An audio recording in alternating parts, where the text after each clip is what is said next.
मेरी भाभी भैया के कमरे में अक्सर नहीं सोती थी। अगर किसी रात भैया के कमरे में सोती तो अगले सुबह भाभी रोते रोते बाहर निकलती। एक दिन भाभी सोई हुई थी, तभी मैं भाभी की चुन्नी लेकर भैया के कमरे में चली गई। फिर जो भैया ने भाभी समझकर मेरे साथ किया, वह सुन के तो आपकी होश उड़ जाएंगे। मेरी आंखें खुली तो मैंने भाभी को सिसकते हुए देखा। वह मेरे बिस्तर के पास बैठी बुरी तरह से रो रही थी। मैंने अपने माँ पापा को तो कभी नहीं देखा था, क्योंकि मेरे पैदा होने के 3 साल बाद वो दोनों एक कार एक्सीडेंट में मारे गए थे। इसलिए भाभी को रोता देख हमेशा मेरा दिल तड़प जाया करता था। लेकिन मैं चाहकर भी कभी उनसे कुछ नहीं पूछ सकती। अक्सर ही सुबह भाभी का ऐसा हाल होता था। कुछ समय पहले मैंने एक बार भाभी से पूछा था कि आखिर वह भैया के कमरे से सुबह सुबह बाहर आकर इतना रोती क्यों है, तो भाभी ने कोई जवाब नहीं दिया और मुझे डांट दिया। भाभी जब भी उनके कमरे से निकलती, भाभी का हुलिया बहुत ही अजीब सा होता। उनके बिखरे हुए बाल और पुराने कपड़े एक अजीब सी मजबूरी सुना रहे होते।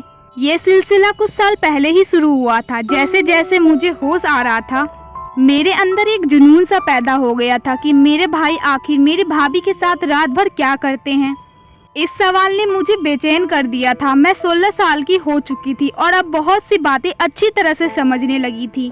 भाभी का रोता चेहरा देख मुझे किसी मजबूरी सी लगती थी, लेकिन हैरत की बात यह भी थी कि जब भाभी कमरे से निकलती तो वो रो रही होती, और जब भाई कमरे से निकलते तो उनके चेहरे पर एक दिलकश मुस्कुराहट होती थी और वो कुछ न कुछ गुनगुनाते रहते थे, जैसे बहुत खुश हो। और भाभी का हाल ऐसा होता कि भाभी भैया के कमरे से निकलने के बाद दोबारा उनके सामने जाने से भी डरती थी। वह उनका नाश्ता भी मेरे हाथ ही उनके कमरे में भेज देती, खुद सारा वक्त किचन में खड़ी रहती और आंसू बहाती रहती, या तो बाथरूम में बंद हो जाती। भाभी की हालत देख देख कर मुझे बहुत तरस आता था। मैं 11वीं क्लास में पढ़ती थी और नाश्ता देने के बाद मैं अपने स्कूल के लिए घर से निकल जाया करती, लेकिन सारा वक्त मेरे दिमाग में भाभी का ख्याल घूमता रहता। मैंने कभी किसी सुबह भैया को परेशान या बेचैन नहीं देखा था।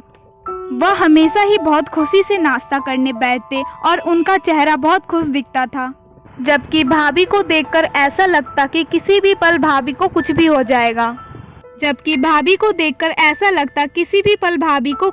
जाएगा। मेरा दिल चाहता था कि मैं भाभी से पूछूं कि भाई रात को उनके साथ ऐसा क्या करते हैं तो उनका इतना बुरा हाल हो जाता, मगर भाई के नाम पर भाभी के चेहरे पर खौफ नजर आने लगता था। भाभी हर रात भैया के कमरे में सोने के लिए नहीं जाती थी, बल्कि यह मेरे साथ ही सोती थी। कभी कभी उन्हें जबरदस्ती भैया अपने साथ कमरे में ले जाते थे और भाभी मना करने की कोशिश करती थी, लेकिन भैया उनकी एक ना सुनते। भैया की आवाज़ में मोहब्बत की ऐसी चाशनी घुली होती है कि सुनने वाला हैरान रह जाए। लेकिन मैं अच्छी तरह से जानती थी कि भैया भाभी को कमरे में ले जाकर यकीनन उनके साथ कुछ गलत करते हैं। किसी भी लड़की के लिए किसी लड़की को सोता तड़पता देखना बहुत ही मुश्किल काम है, और मेरा भी ऐसा ही हाल था। न मैं पढ़ाई पर ध्यान दे पा रही थी और न ही घर में मेरा दिल लगता था। मेरा दिल चाहता था कि मैं किसी भी तरह अपनी भाभी को भाई के कमरे में ना जाने दूं, लेकिन मैं किसी तरह भाई को मना नहीं कर सकती थी। भाई तो मेरे सामने भाभी के साथ बहुत ही मोहब्बत से पेश आते थे। घर के माहौल ने मुझे इस कदर परेशान किया था कि मैं रिजल्ट में बुरी तरह फेल हो गई। मैंने भाई और भाभी को रिजल्ट नहीं बताया, लेकिन मेरे दोस्त हैरान थी क्योंकि मैं पढ़ाई में बहुत अच्छी थी। वो बार बार मुझसे पूछने लगी कि मेरा ध्यान कहाँ रहता है। मैंने उससे भाभी और भाई के बारे में बता दिया। तुम्हारे भैया अंग्रेजी फिल्में तो नहीं देखते? कोमल ने अचानक से सवाल किया। मैं हक्का बक्का से उसे देखने लगी। फिल्म का भला क्या मकसद था? वह अलग निगाह से मुझे देख रही थी और मैं उसकी बात ना समझ पाई। उसने बात बदल दी, लेकिन मेरी सुई उसी बात पर अटक गई। आखिर कोमल ने ये सवाल क्यों पूछा? मैं घर वापस आई तो भाभी के चचेरे भाई राहुल अंकल बैठे हुए थे। वह दोपहर को हमारे घर आते थे। भाभी की बचपन से ही उनकी बहुत दोस्ती थी। भाभी बताती थी कि वह दोनों बचपन से ही एक साथ रहते थे। फिर राहुल अंकल अमेरिका चले गए और भाभी की शादी भाई के साथ हो गई। भाभी की शादी को 17 साल हो चुके थे और कुछ साल पहले शायद सब कुछ ठीक था, या फिर मैं छोटी और नासमझ थी। लेकिन कुछ साल से मुझे अच्छी तरह भाभी की हालत समझ आने लगी थी। मैं जान गई थी कि मेरा भाई एक अच्छा आदमी नहीं है। वह मेरी भाभी की तकलीफ की वजह है, और इसी बात ने मेरे दिल में अपने भाई के लिए दुश्मनी पैदा कर दी। राहुल अंकल से हमारी भाभी से बहुत अच्छी दोस्ती थी। वह साल भर पहले ही इंडिया वापस आए थे और भाभी से मिलने के लिए अक्सर आते थे, लेकिन भाभी का उनका आना अच्छा नहीं लगता था। राहुल अंकल के जाने के बाद भाभी अक्सर मुझसे कहती कि अगर तुम्हारे भाई को पता चला कि राहुल मिलने आता है तो बहुत बुरा होगा। मैं भाभी को दिलासा देती कि भाई को कैसे पता चलेगा, भाई सुबह काम पर जाते हैं, रात को ही घर आते हैं। मुझे तो राहुल अंकल बहुत अच्छे लगते हैं, वह हमेशा आते हैं और भाभी का मूड बहुत अच्छा करके जाते हैं। मेरे लिए भी बहुत से सामान लेकर आते हैं। भाई की आमदनी इतनी कम थी, रात में मैंने अपना और भाभी का बिस्तर लगाया और भाभी के साथ आंखें बंद करके लेट गई। थोड़ी देर में भाई मेरे कमरे में आए। भाभी मेरे साथ ही सोने के लिए लेटी हुई थी। भाई ने उनके साथ चलने को कहा तो भाभी ने दबी दबी आवाज में इनकार किया।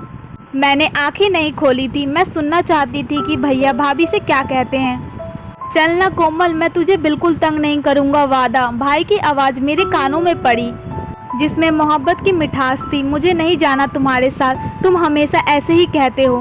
भाभी ने एक बार फिर इनकार किया। तुम्हें सोचना चाहिए, अब तुम्हारी बहन जवान है, वह 100 सवाल करने लगी है, लेकिन तुम्हें इस बात से कोई फर्क नहीं पड़ता। भाभी ने धीमी लहजे में भाई को जवाब दिया। भाई ने जबरदस्ती भाभी को हाथ पकड़कर उठाया और अपने साथ लेकर चले गए। मुझे अजीब सी घबराहट होने लगी थी और कोमल की अंग्रेजी फिल्म वाली बात मेरे दिमाग में अटक गई थी। 2 घंटे गुजर गए थे लेकिन भाभी वापस नहीं आई। मैं पानी पीने के लिए कमरे से निकलकर खाने में गई। भाभी थोड़ी ही देर में मेरे पीछे चली आई। मैंने एक गहरी निगाह से भाभी को डाली जिनके बाल बिखरे हुए थे। जिस बात ने मुझे चौंकाया वह भाभी की फटी हुई कुर्ती था। भाभी को मेरी नज़रों का एहसास हो गया था। वो जल्दी से दुपट्टे को अच्छी तरह लपेट ली। मेरे सामने ही भाभी ने सुबह सही सूट पहना था, लेकिन फिर अचानक ही भाभी का सूट कैसे फट गया। भाभी मुझसे पूछ रही थी कि मैं इतनी रात को क्यों जाग रही हूँ। मैंने झूठा बहाना बनाया कि मैं उठकर पानी पीने आई थी।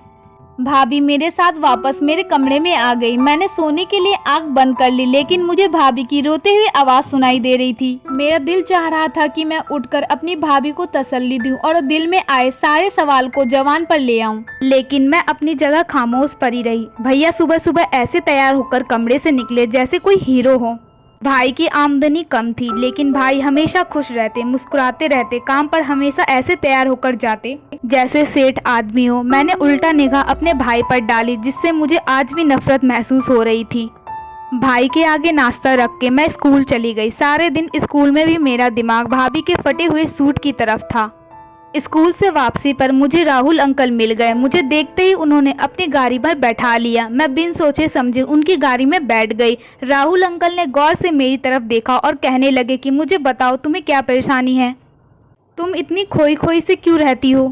मैं इस कदर जज्बाती हो चुकी थी कि मैंने राहुल अंकल को सारी बात कह दी। मेरी बात सुनकर राहुल अंकल कहने लगे कि तुम्हें अंदाजा है कि मेरा भाई एक अच्छा आदमी नहीं है। तुम अपने भाभी को अपने भाई से आज़ादी क्यों नहीं दिलवा देती। कब तक तुम दोनों उनके जुल्म की चक्की में पीसते रहोगी। राहुल अंकल ने बहुत ही फिक्रमंदी से मुझे एडवाइस दी, जिसे सुनकर मेरे होश उड़ गए। मैं भाई को छोड़ने के बारे में सोच भी नहीं सकती थी। भाई ने मेरे साथ कभी ऊंची आवाज़ में बात तक नहीं की थी, फिर मैं भाई को जालिम कैसे कहती। मैं तो ये भी नहीं जानती थी कि बंद दरवाजे के पीछे भाई भाभी के बीच में क्या होता है। राहुल अंकल की बात सुनकर मैं सोच के समुद्र में डूब गई। बहुत सोचने के बावजूद भी मुझे भाई की कोई ऐसी बात याद नहीं आई थी जिसे मैं उन्हें जालिम करार दूं। लेकिन भाभी की तरफ और आंसू भाई को जालिम साबित करते थे।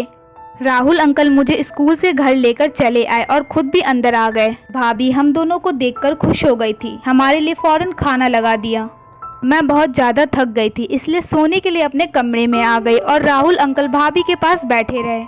मुझे नींद नहीं लग रही थी। मैं सारे वक्त राहुल अंकल की बातों को सोच रही थी। भाभी को भाई के कमरे में गए 3 दिन गुजर चुके थे और पिछले 3 दिन से भाभी मेरे साथ मेरे कमरे में ही सो रही थी। भाभी जब मेरे पास रहती तो बिल्कुल अच्छी और बेफिक्र रहती। भाई का रवैया तो हमेशा एक जैसे रहता था। जिस दिन वो भाभी को अपने कमरे में ले जाते उस दिन वो रोजाना से ज़्यादा खुश महसूस होते थे। चौथे दिन भाई भाभी को फिर अपने कमरे में ले गए थे और मैं सारी रात बेचैनी से करवटें बदल रही थी। भाभी जब सुबह भाई के कमरे से निकलती तो उन्हें ठीक तरह से चलना भी नहीं आ रहा था और वह एक पैर जमीन पर घिसट घिसट कर बड़ी मुश्किल से चल रही थी। मैंने भाभी से पूछा कि भाभी तुम्हारे पाँव में क्या हुआ है, तो वो कहने लगी छोटी छोटी बातों पर ध्यान ना दिया करो। और दिल लगाकर पढ़ाई करो। अगर तुम्हारा रिजल्ट अच्छा नहीं आया तो तुम्हारे भाई उसका जिम्मेदार भी मुझे ही समझेंगे। भाभी की आंखों में टिप टिप आंसू गिरने लगी और भैया के लिए नाश्ता बनाने चली गई। उसके बाद दोबारा किचन से बाहर ना आई। मैं भाभी को नाश्ता देने के लिए भैया के पास गई। उन्होंने नाश्ता दिया तो भैया मुझे मेरी पढ़ाई के बारे में पूछने लगे। भैया के लहजे में इतना शहद था कि मैं भैया की इस दोगली तबीयत पर हैरान रह गई थी। भैया किसी भी तरफ जालिम नजर नहीं आते थे, बल्कि भाभी की हालत चीख चीख कर भैया की जुल्म की दास्तां सुनाती थी। मैं भैया को नाश्ता देने गई तो भाई मुझसे मेरी पढ़ाई के बारे में पूछने लगे। मैंने भाई से कहा कि मुझे भाभी के बगैर नींद नहीं आती और वो भाभी को रात को अपने कमरे में ना बुलाया करे। मेरी बात सुनकर भैया मुस्कुराने लगे, कहने लगे मैं कभी कभी तुम्हारी भाभी को अपने पास बुलाता हूँ। मेरा भी तुम्हारी भाभी पर हक है और मैं उससे बहुत मोहब्बत करता हूँ। भैया की बात सुनकर मेरा खून खौल उठा था।